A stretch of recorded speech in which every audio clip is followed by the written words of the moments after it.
आकाशी चंद्र चांदण्या तोडून मी आणल्या, मनाचा पाळणा करू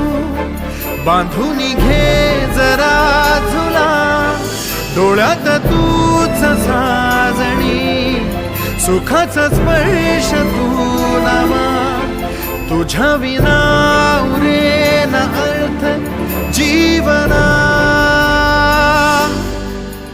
उजळे तुझ्या हसूने कणकण, अन चंद्र हे हातीचे काकण.